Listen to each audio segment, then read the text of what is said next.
السلام عليكم ورحمة الله وبركاته.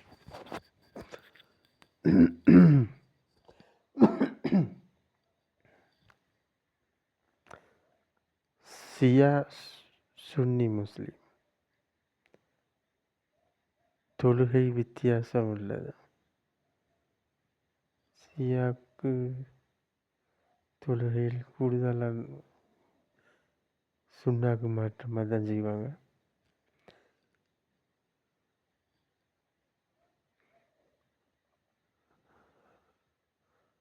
நான் கேட்க போகிற கேள்வி என்னன்னா, குர்ஆனும் அதே மாதிரி மாற்றமா? எங்கட குர்ஆன் வேறு, அவங்கட வேறையா, இல்லாட்டி ரெண்டு ஒரே குர்ஆனா?